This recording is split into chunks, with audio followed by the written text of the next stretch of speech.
1 जुलाई 2002 समय रात के 8:10 मॉस्को के डोमोदेडोवो इंटरनेशनल एयरपोर्ट पर 45 बच्चे समेत कुल 60 पैसेंजर फ्लाइट का इंतजार कर रहे थे।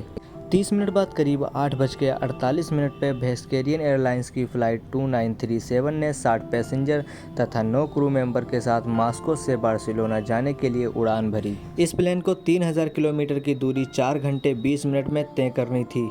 रात करीब 11 बजे प्लेन ने स्विट्जरलैंड के एयर स्पेस में इंटर किया। ये एयर स्पेस एक private Swiss air space sky guide company के द्वारा कंट्रोल किया जा रहा था। रात के 11 बजे कंट्रोल रूम में एयर ट्रैफिक कंट्रोलर के रूप में पीटर नील्सन अपने एक साथी के साथ मौजूद थे। 1 जुलाई सुबह से लेकर शाम तक एयर ट्रैफिक के हिसाब से बड़ा ही बिजी दिन था, लेकिन रात के समय 11 बजे के बाद पूरे एयर स्पेस में मौजूद किसी भी एयरपोर्ट पर किसी भी प्लेन के लिए लैंडिंग शेड्यूल मौजूद नहीं थी तथा उस एयर स्पेस से गुजरने वाला एयर ट्रैफिक भी काफी हद तक कम हो चुका था। इसलिए पीटर का कलीग्स अपने वर्क स्टेशन की जिम्मेदारी पीटर को संभालकर वर्क के लिए चला गया।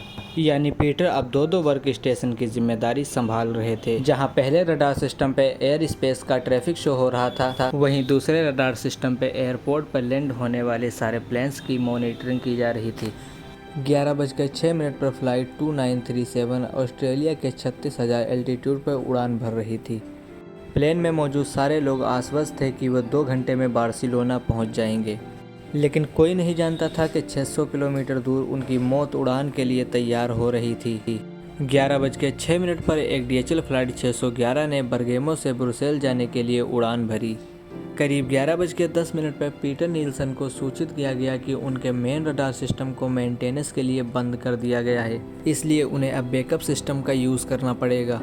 11:21 पर DHL फ्लाइट 611 ने पीटर नील्सन के एयर स्पेस में इंटर किया। प्लेन के पायलट्स ने पीटर नील्सन से कांटेक्ट करके प्लेन को 36,000 के एल्टीट्यूड पर उड़ान भरने की परमिशन मांगी। परमिशन देने से पहले नील्सन ने एयर ट्रैफिक को रेगुलेट किया और नॉर्मल कैलकुलेशन करने लगे कि इसी रूट पर इसी एल्टीट्यूड पर कोई दूसरी फ्लाइट तो नहीं है। लेकिन तभी दूसरे रडार सिस्टम पर एक डिलेड एयरबस 1135 का मैसेज आया कि उन्हें पास ही के एयरपोर्ट पर लैंडिंग करनी है। इसलिए पीटर अपना काम बीच में छोड़कर दूसरे रडार सिस्टम पर मूव कर गए। पीटर ने पास के एयरपोर्ट टावर से कांटेक्ट करने की कोशिश की, लेकिन उनका phone work station maintenance program के चलते काम के कारण काम नहीं कर पा रहा था। इसलिए वह फर्स्ट रडार सिस्टम पर वापस आ गए, क्योंकि अभी 1135 को लैंड होने में 10 मिनट बाकी थे। फर्स्ट रडार सिस्टम पर वापस आने के बाद DHL फ्लाइट को 36,000 के एल्टीट्यूड पर उड़ान भरने के लिए मंजूरी दे दी और वापस पास के एयरपोर्ट टावर से फ़ोन करने की कोशिश करने लगे। घटना से करीब 2 मिनट पहले DHL फ्लाइट को 36,000 के फीट पर उड़ान भरने की मंजूरी मिली। जो दूसरी फ्लाइट बार्सिलोना जा रही थी वो भी अभी 36,000 की ऊंचाई पर उड़ान भर रही थी। यानी घटना से 2 मिनट पहले दोनों प्लेन सेम एल्टीट्यूड पर एक दूसरे से 44 किलोमीटर दूर थी और साउंड की स्पीड से भी एक दूसरे की तरफ आ रही थी। यहाँ समस्या की बात यह थी कि दोनों प्लेन्स का एयर रूट क्रॉस कर रहा था, यानी जिस स्पीड से दोनों प्लेन चल रही थी उसके अकॉर्डिंग स्विट्जरलैंड के ऊपर दोनों प्लेन का टकराव हो सकता था। घटना से करीब 43 सेकंड पहले एयर ट्रैफिक कंट्रोलर पीटर को स्थिति की गंभीरता का एहसास हुआ और उसने तुरंत फ्लाइट 2937 के पायलट से कांटेक्ट करके उसने प्लेन को तुरंत ही डिसेंट परफॉर्म करने के लिए कहा। पीटर ने तुरंत ही रशियन पायलट को निर्देश दिया कि वो तुरंत ही अपनी फ्लाइट का लेवल 360 से डाउन करके 350 पर ले आए।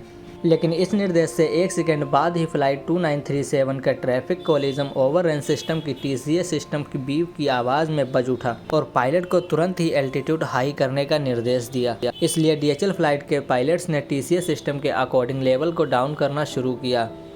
लेकिन उधर फ्लाइट 2937 के पायलट्स ने कंफ्यूज होकर एयर ट्रैफिक कंट्रोलर का निर्देश माना जाए या TCS सिस्टम को फॉलो किया जाए। तभी पीटर ने अपनी बात दोहराई और फ्लाइट 2937 के पायलट्स से डिसेंट परफॉर्म करने के लिए कहा।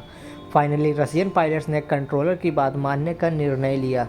प्लेन का एल्टीट्यूड डाउन करना शुरू किया, यानी इस समय दोनों ही प्लेन डिसेंट पर थे और तेज़ी से नीचे की तरफ आ रहे थे, जो पायलट 2937 के TCS सिस्टम में बिल्कुल विपरीत था। दरअसल ट्रैफिक कोलिजन आवर्टन सिस्टम या TCS सिस्टम प्रत्येक प्लेन में एक ऐसा ऑटोमेटिक सिस्टम होता है जो प्लेन के एल्टीट्यूड, स्पीड और हैंडल का यूज़ करके प्लेन के चारों ओर 3D मैप बनाता है और लगातार मैप की इंफॉर्मेशन आसपास के प्लेन्स को ट्रांसमिट करता रहता है। जैसे ही कोई प्लेन मैप में एंटर करता है तो यह सिस्टम पायलट को वार्न करता है और सिचुएशन के हिसाब से एक प्लेन को डिसेंट और एक प्लेन को क्लाइंब करने का निर्देश देता है। उधर कंट्रोलर रूम में जब पीटर ने देखा पायलट 2937 ने उनके निर्देश का पालन करके फ़्लाइट का लेवल डाउन कर लिया तो वो आश्वस्त हो गए कि अब सब कुछ ठीक हो गया है।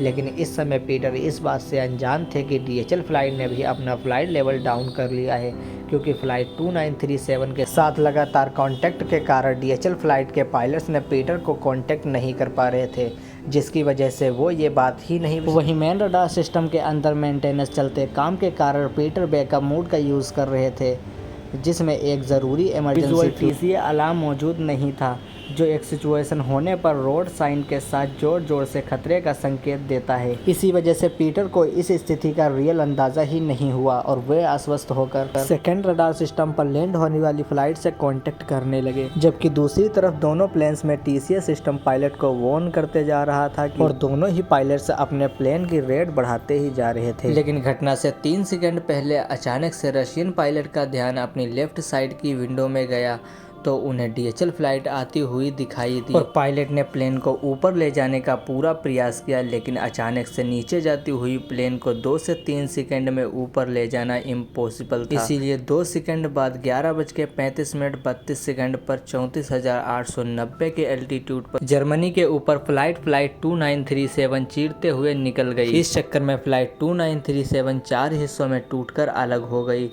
और प्लेन के आगे वाला हिस्सा वर्टिकली ज़मीन से टकरा गया, जबकि प्लेन के पीछे वाले हिस्से में कुछ देर स्पिन करने के बाद नीचे गिरा। यह टक्कर इतनी खतरनाक थी, फ्लाइट 2937 में 45 बच्चों समेत 60 यात्री और 9 क्रू मेंबर मारे गए। वहीं DHL फ्लाइट को टकराव की वजह से बहुत बड़ा नुकसान हुआ।